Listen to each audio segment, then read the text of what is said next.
Hi everybody, this is Duke with a video on this assignment, an auto mission in real life. We've done a little bit of simulated missions in Software in the Loop or CITL in Mission Planner, but this will have you fly missions with your copter in real life uh, with a real copter. Okay. This assignment has kind of two parts. You're doing similar things in Mission Planner as well as you're trying a new piece of software out called QGroundControl, which is another ground control station software. We don't use it that much in class, but it is definitely used in industry, including for vehicles that run PX4, which is another flight stack similar to Ardupilot in some ways. And so it's good to get familiar with QGroundControl because you might see it in your future job or otherwise. So I have a bit of explanation up here. You can download QGroundControl right here. This will take you to the web page where you download it. You can run QGroundControl on a Mac as well if you want to try that. But I don't have a Mac, so I won't be demoing that part of it. In the assignment, you'll complete 4 autonomous missions total. Okay? Each mission needs to have at least 4 waypoints. Okay? All 4 of the missions need to be different series of waypoints or different locations. You can't just fly the same mission 4 times, of course. You need to use different commands to your copter in each mission. Okay? At a minimum, you want to use at least one instance of each command in your missions. So we have the commands here, the way Mission Planner displays them on the left-hand side, and QGroundControl just has a different verbiage or way of displaying them on the right-hand side here, this little table I made for you. So you have 10 total commands I want you to try out over the course of this assignment.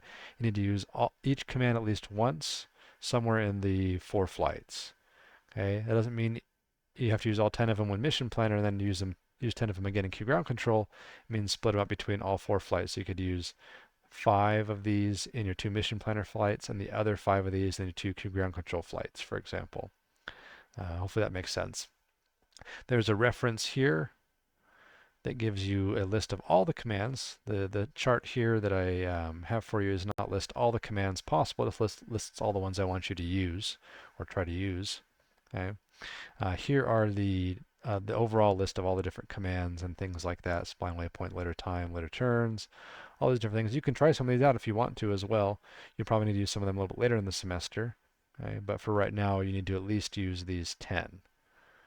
If you need a review for mission planning QGroundControl, which I will go over some in this video, but here's a nice helpful guide for you after the fact, you can reference this guide here, which will give you kind of a textual representation of how to plan a mission, whereas I'll be doing it in the video. So, okay, so this is the overall assignment. Again, 4 autonomous missions. They need to be in different locations. You know, it doesn't have to be a whole different place, but you can't just fly the exact same mission 4 times. You need to draw the mission out 4 times, and it could be in the same field, but 4 different missions. Okay, and you need to use each of the commands at least once during the course of those 4 missions. And we'll do 2 of these with Mission Planner and 2 with QGroundControl. Okay. All right, so let's go ahead and jump into this. I'm going to go over to Mission Planner, and you don't have to be connected to your vehicle to plan missions. So I'm just going to go ahead and jump into the Plan tab.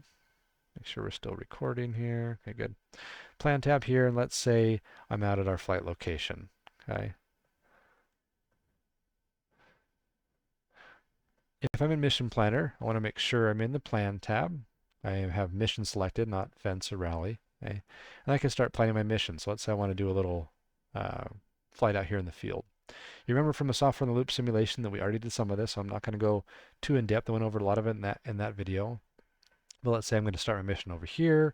I'm going to fly it over the field, do kind of a square, and then come back and land. So I can right click. Oops, I didn't mean to create more waypoints already. Okay, I can right click here and I can say set home here. Okay, which moves the home point to where it's at. Now, if you're connected to your vehicle and already has a home point that's been set by you arming it or already doing a flight or something like that, it should show up here if you're connected to the vehicle. I'm not connected, so I have to set my home point to, you know, at least roughly where I'm going to take off from before I get out to the actual location. So I'll just set it right there for now. Okay. And then, like you saw, I can just start clicking and create waypoints. So I'm going to go ahead and go click, click, and then I'm going to go click again. Okay, I'm going to change that one in a second. So let's say I want to do a little flight here, and I want to, you know, have that be my little box I'm going to fly. You can see down here it's created 3 waypoints. So I actually need to have one more. I said the minimum is 4. Okay, so we'll put another waypoint right there. 4 waypoints, but I don't have anything else in the flight plan yet. So, if I just say flip into auto flight mode and say go, it's not going to be able to do anything because it'll still be on the ground. It won't have taken off yet. So some of these other commands you might remember from the software in the loop assignment, we can right click and we can add a takeoff. Okay. What's our takeoff altitude? What is it going to be? Let's say it's 10 meters. Okay. Excuse me. But that put at the end of the mission, so that's out of order. Okay. And then at the end of the mission, we probably want to return to land as well. Sorry, I keep tapping my trackpad. So we can say right click RTL. So now I have kind of all the elements of a mission here, but they're not exactly the right order, right? We want to take off first. So I need to take this takeoff point and put it in the right order. I want to move it up to be the first thing in the mission, not the last. I can use these little arrow keys here to click, click, move it up to takeoff. Okay. Now I have the waypoints in the middle, return to launch, or return to land at the end. That looks pretty good, right? That could be a decent mission there. I do want to make sure though that I am okay with the default altitude that has been set for the waypoints. Why is this not letting me drag it out here? There we go. Okay. We see my default altitude was at 100, so all the waypoints I created are automatically created at 100. Okay. So if I take off to 10 meters and then climb to 100 meters, that's a pretty steep climb. So it may take the aircraft a little while. We can see it's 104% grade. Okay. So that could be something to consider. You might want to maybe alter this waypoint a little bit to like 75 or something like that. Okay. And then it's going to climb from the second waypoint to the third waypoint, et cetera, et cetera. And then of course RTL is at 0 since it comes back and lands. So that could be a decent mission, right? That looks like it'd be fine. And so in this mission, we've used takeoff, we've used waypoint, we've used return to launch. So if we go back over here to takeoff, there we go. I have RTL, and there's a regular old waypoint. So that was pretty easy. I used 3 of the commands already. Okay. If I wanted to adjust these though, remember just like in the software in the loop assignment, you can click on these boxes, drop down and change to something else. So let's say I wanted to use a spline waypoint in this mission to fulfill the assignment requirements, but also just to try it out. Let's go down here to, let's see, where was spline waypoint? Oh, I was already on it right there. Spline waypoint, okay. So that is a spline waypoint now, and you'll see that it curves. Number 3 is a spline. So the flight track is now curving to kind of cut through or curve through this point, rather than being so robotic like it was before. Okay, so if I made number 4 a spline waypoint, for example, as well, let's see here. And where are we at? Spline, probably missing it. There it is, spline waypoint. Okay. And now we have it curving around to get into number 4 as well. Okay. So that is a great example there of a waypoint, spline waypoint, return, launch, and takeoff all on a single mission. Okay. If we go back here, we see waypoint, spline waypoint, RTL, and takeoff. Okay, so that's 4 commands in one flight. So that's not too bad, right? Let's go back to Mission Planner. What if we wanted to move the waypoints around? We can move those around while we're in the map view. Zoom out a little bit. Okay. Move this. Click on it there. So a little bit further out. Okay. And let's say we want to add another waypoint in there in the middle somewhere. Okay. Pull that out a little bit. Let's try something else in addition to just waypoints and spline waypoints. Okay. Instead of a spline waypoint here for number 4, let's do a, what was it? I was looking at it again. Oops, sorry. Do set ROI. What does that mean, right? Now I want you to look at these in the mission list, right? So let's go ahead and go to the mission list, search ROI. Do set ROI. What does do set ROI do? Points the nose of the vehicle or camera gimbal at a region of interest. In the example above, the nose or camera will be pointed at the red marker. Okay. The nose will be pointed at the red marker until the end of the mission, or clear the do set ROI and cause the vehicle to return to its default behavior, point at the next waypoint. By adding a second do set ROI command later in the mission with 0 for lat, long, and altitude. Okay. So these are the 3 items, lat, long, and altitude, that the ROI do set ROI command takes. Let's look at how this would work in a mission. Okay. So let's say I have a region of interest. I want the aircraft's nose to stay pointed at this spot right here during the course of the flight.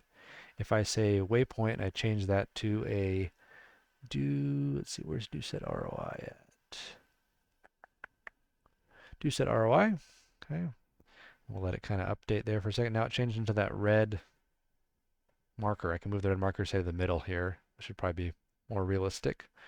Keep the nose of the aircraft pointed at the middle. Okay. But I don't have that command in there until after this first waypoint. I can actually move it up. Okay. And so it's command number 2. So we take off, and then we set the ROI as this point in the middle. And we don't ever unset it or reset it to 0. So that means the entire time that the aircraft is flying, it's going to try to point its nose, and if there's a camera on the front, it would point the camera, and try to point its nose at this point, right? A normal autonomous mission will have the aircraft point its nose towards the next waypoint. So it'd point towards the bottom here, or the south, okay, and then it would point towards this point next, kind of towards the east, and it'd point towards the north, and then towards the west, and et cetera, et cetera. But if we put a do set ROI in there, it's going to point the nose of the aircraft at the center of this kind of weird circle shape the entire time. And so it kind of goes sideways along here. It's going to be flying sideways the entire flight as it points its nose in towards the center. And so we can do that for the entire flight. You can do that for part of the flight. If we just want to do it for part of the flight, then we want to add something else in, maybe around here, okay? I'll take that number 5 I just created, should be number 5, and we'll say do set ROI again. But this time, so you see how this do set ROI has these 3 values, lat, long, and altitude. And you can adjust those if you want by moving this around, right? It changes the lat and long position of the point, okay? Or at least it should, okay? You can also adjust the altitude of the ROI, so I'll say 50. Oops, 50, okay? And if we had a camera, an actual camera with a gimbal that can move up and down, we should, I believe, see the gimbal point accordingly to altitude target. So if the copter is at 100 meters and the target's at 50 meters, it would be pointing down, right? But then let's say after the number 4 waypoint here, we want to not have it point towards the center anymore. I want to just point forward again for some reason. So this do set ROI here, we're just going to put 0 in for all these 3 values, okay? And that should clear the do set ROI. You notice the point disappeared, the other red marker that was there. This should clear so the copter does not point at that center point anymore while it's flying after this command occurs. So it's flying waypoint 4, then we do command 5 immediately after. We clear the ROI, so it's just going to fly, with the nose of the aircraft facing along its route, basically, after that. Okay. So let's go over here to our explanation here. So do set ROI, and we've fulfilled these requirements here to both set it and then kind of unset it or clear the ROI. So hopefully that makes sense. Okay. There's some other commands in here that I'm not going to go over in the video because I want you to look at them yourself, figure out what they do, how they work. Okay. We've talked about some of these in the other software in the loop video earlier in the semester, right? But you want to plan a mission. Okay. Once you've planned the mission, you're going to, if you're doing it without your vehicle attached, then you want to just save it to your computer. Okay. We'll just say this is assignment demo. Okay. And once it's saved to our computer, we can then later upload it to our vehicle right before we fly, or when we're in class before you go out to fly, or whatever it is. You can just load it. Okay, so I'll just load this. It's going to ask us if we want to reset home to the load coordinates, because it's saying, hey, do you want to reset home to where you loaded in with the mission, or do you want to use home of where your vehicle physically is right now if your vehicle is connected? So at this point, if you're connected to your vehicle, you would say no, because you'd have a home point for your physical vehicle. But you could also just say yes for right now, and then zoom way out. And you can reset it yourself with the vehicle in the moment. Come on. I don't know why it zoomed out like that. Oh, I think, okay. That was my bad. Why did it put a waypoint way out there? This is why you check your missions before you before you fly them. Is that a waypoint?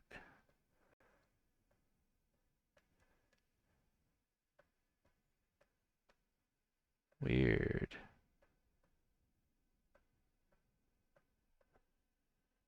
2, 3, 4, 5. So what is that?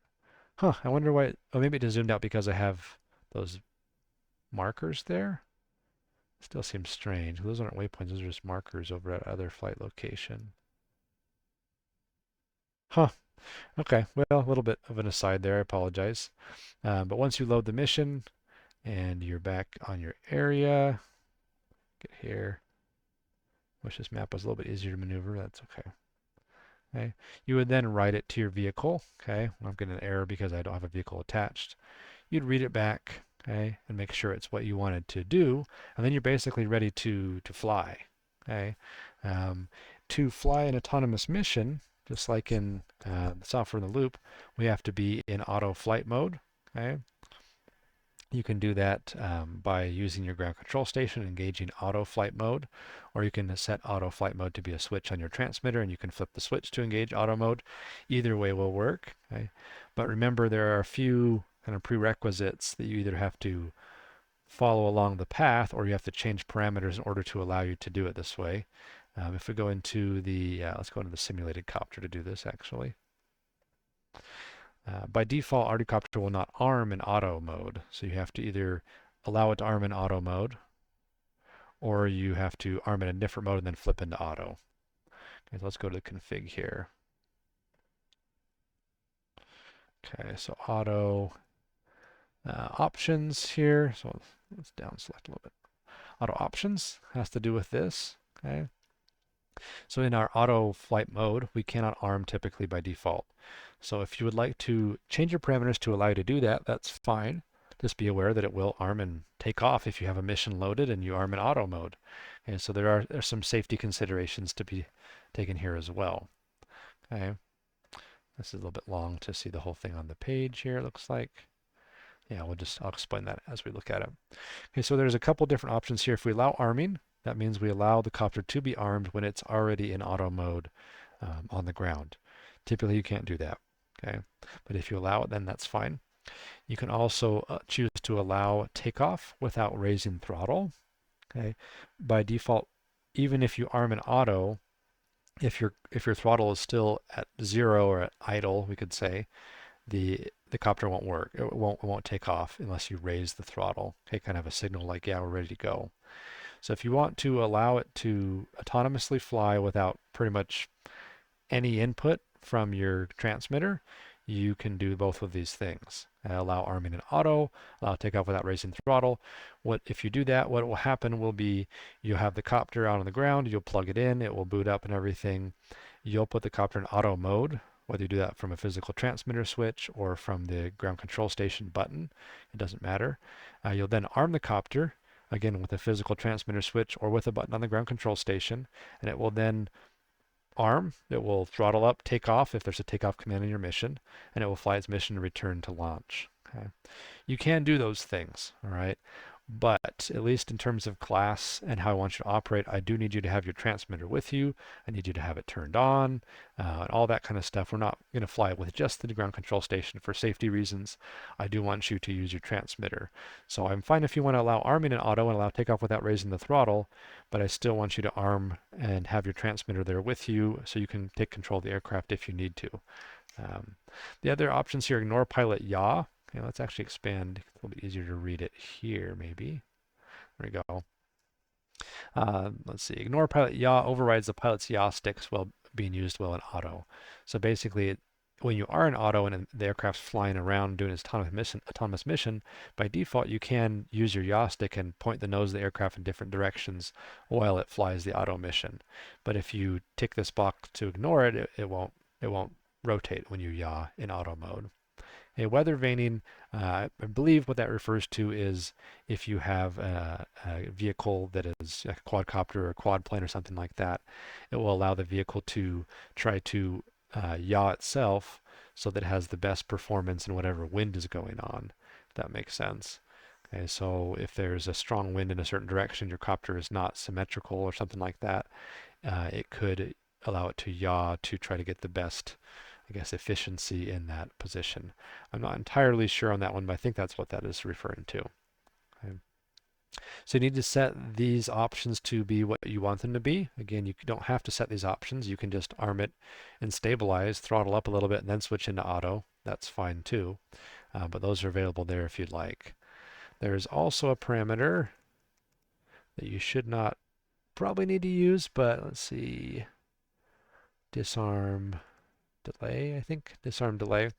Okay, so this is the delay that happens. So once you arm the vehicle and you don't give any throttle input, you have 10 seconds until it will automatically disarm.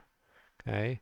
Um, and if you want to adjust that, you can use this parameter to do so. Interesting here, it talks about the disarm after landing touchdown in the parameter description. That's interesting. I guess that would affect it as well. The way I've used it in the past, if I'm not mistaken, using the wrong parameter or something here, is this will allow you to basically let the copter sit there and idle on the ground for as long as you want before it takes off on its auto mission without you raising the throttle at all. So I guess it also affects when the copter's landing, how long of a time you have until it disarms. So, huh. Interesting. But you shouldn't need to adjust this, I wouldn't think, because you're going to arm the aircraft is going to take off in less than 10 seconds. But if for some reason you need it to sit there and be idling for longer than that before it takes off, which we will, you do a little bit of that later in the semester with a different assignment. We'll have it idle for a little bit. This is the other parameter that's involved there, is disarm delay. All right, let's go back to the assignment. Okay, so you should have the parameters you need as well as the mission planner part of this assignment hopefully understood and covered. So I hope that helps with that. Let's jump into QGroundControl now and do this very similar thing. Okay. So QGroundControl is another ground control station that is used commonly with Ardupilot and as well as PX4 vehicles. There's different flavors of QGroundControl. You could say different companies put their skin on it or kind of user interface overlay onto the QGroundControl, but at the base it's pretty common across the board, at least in my experience. And so here in QGroundControl we have, we're disconnected, we're not connected to a vehicle right now, but we can have our same kind of planning page over here. So if you click on this, and we have our area here. This is the ASTE building. We have our interface has changed now that we're in the planning phase. That makes sense. If you want to go back, you can go back here and say, vehicle setup or something different like that. Okay, we're going to be in the planning phase right now, and so we can plan our mission. All right, so over here on the right-hand side, mission start, we want to give the software an idea of what kind of vehicle we're using if we're not connected to the vehicle. If you're connected to your vehicle, it will automatically populate this information. It will say it's Ardupilot. It will say, it's a multi-rotor and that kind of thing. But if you're planning at home ahead of time, you want to tell it what kind of vehicle you're going to be controlling. So I'm going to say Ardupilot multi-rotor. Sounds great. Okay, hover speed. Basically, we can leave this default for right now. It's just for calculations. Okay. And then we can say all attitudes are relative to launch, which is good. We don't want to use absolute or anything like that. We just want to use relative to launch for kind of the simplest way to do this. That means all the altitudes I put in are above the home point. So if I say 50 feet, it means 50 feet above where I took off from, basically altitude-wise. Okay. So we'll leave that alone there. And a launch position, we can set it to map center if we want to set it to map center, and there it says launch position. Okay, you can move this around if you need to later on, or however you want to do that. But you can just set it to the center of the map if you'd like. Then we're going to kind of start planning our mission. Over here on the left-hand side, we have these kind of hot keys or hot buttons for certain things, like a takeoff command. So I'm going to press takeoff. Okay, and it puts it right on top of my launch because you're going to take off from where you launch from. And I can again move this around. Okay, and then we're going to start on the waypoints. Okay, so we'll say waypoint, and we can just click on the map, click, click, click, click, and then we can say return or return to launch, return to home. like so. You notice a couple things. It's populated these little points on the map. We can move these around. Oops, if I click on it, and then you can move it around. You can add more waypoints in with this plus sign here. Now there's an additional waypoint. Okay. And all along this process, we're getting these kind of pop-ups over here on the right-hand side that have to do with each thing we've just commanded the copter to do. So we have our takeoff. Well, we have our mission start. First of all, we did that already. Then we have our takeoff. Okay. Takeoff from the ground and ascend to a specified altitude. What altitude do we want to use? Okay. We can use this initial waypoint altitude. Right, that's where that's set, kind of the default altitude. So it's going to take off at that same altitude, and each waypoint is going to be at that same altitude by default because that's what we set here initially, 164 feet. Okay. If we want to have it take off to a different altitude, we just change it right here. Okay, so let's say 120 or something like that. Okay, and as we change this, watch down here. This is a representation of our altitude across the flight. Right now, it's all pretty much the same. Take off, all the waypoints are the same, and land. But if I change this to 120, okay, we now get a slightly, no, it actually didn't, that's waypoint number 2, sorry. If I change the first waypoint to a slightly different altitude, okay, then we'll get a change in the graph here. Okay, 120, then up to 164, 164 the rest of the flight, and then back down again. Yeah. All the waypoints have a similar bar here, I guess, or place you can fill in the altitude you want. Okay. And then return to launch here at the end just sends it back to launch position. Okay, so if we look at a normal waypoint like this one, for example, we have an altitude and we have a hold. We can have it hold the waypoint or delay at the waypoint for, let's say, 5 seconds if we wanted to. That would be very similar to the delay command. Okay, right here. That would be like a delay command. All right, a certain number of seconds there, and then it will continue on to the next waypoint. There are some camera settings inside the waypoints. We don't have a camera, so we're not going to worry about that. But you can adjust camera position via a gimbal on what you want it to do. You want it to take a photo. What do you want it to record video? Basically, whatever you want the camera to do there. Okay. And then on each waypoint, there is a drop down by the word waypoint. Okay, where you can choose other items. Okay, so let's say instead of a waypoint, I want it to, let's go into all commands here. Instead of waypoint, I want to do a spline waypoint. I wish you could search these, but you can't, as far as I know. Now it's a spline waypoint. Okay, and so let's put a couple of spline waypoints in here. Go to all commands, and let's see, spline waypoint. There we go.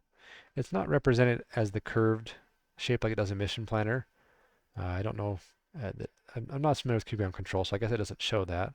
But the spline waypoints are there, so we should get a nice curve through those instead of a robotic movement.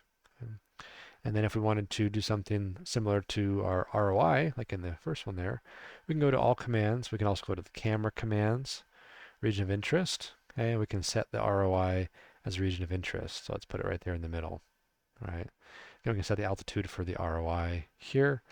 And let's say it's at 100 feet. And of course, the lat and long for the ROI are going to be determined by where you place the actual piece on the map. Though in any of these commands, you can also hit the 3 bars on the right.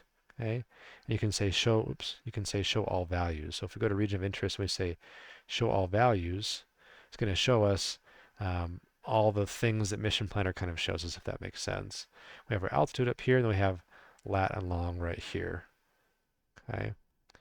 These other params, I'd have to look more and see what they're referring to, but we get our basic 3 params there, and we have the mav command do set ROI, which is kind of the more of the Mission Planner looking command rather than the, I guess, changed user interface here of it saying region of interest. Okay, here's all the commands, right? Kind of more, again, Mission Planner style, we'll say, with the underscores and everything. But you can do that if you want to and see the full list of values, or you can just see the kind of polished version of the values there. So you could set an ROI, and we could set another ROI, and we could clear by putting all zeros in again and clear the region of interest from our mission, if that makes sense. The other items here, we have waypoints, spline waypoints, jump to item, change speed. We did those jump to item and change speed in the software in the loop assignment, so I'm not going to worry about going over those. But let's go ahead and go to QGroundControl again and kind of focus on what we would do if we were to fly this mission. So once we have our mission set, we can then save it to our computer if we want to. Okay, so File, you can save as to your computer. They give you an option to save it, so we can just say test. Okay, and download that downloads. And then if we were to plug into our vehicle later or want to edit the mission later, we can go over to File and say Open, and we can open this same plan. There it is. Okay. Once we have our vehicle connected to QGroundControl, we can also use the File command to upload to the aircraft. You can download it from the aircraft and verify that it's working correctly, or you can just clear the missions from the vehicle. It will give you a nice handy button up here on the top bar, an upload button, if you're connected to your vehicle as well. So you can just hit that to upload it. Okay. Let's see here. That should about do it for those commands in that mission. Okay. And again, you want to submit a mission plan file, so the file you would save onto your computer like this if I saved it. Okay. It's going to save it as a plan file. Or Mission Planner has a .waypoints file. You want to then submit a data flash log of each flight, and then you want to take those logs and put them into a log viewer, make sure it's the right log you're submitting, and show me that you know how to review the log with a screenshot. Okay. You're going to label the logs and the screenshots with the same name so we can easily compare them.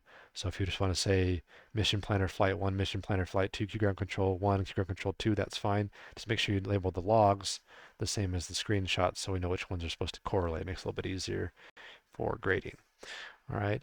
So that should give you a good idea of how to use QGroundControl in a basic sense. There are some other cool tools over here you can use, like the pattern tool that will create let's see here.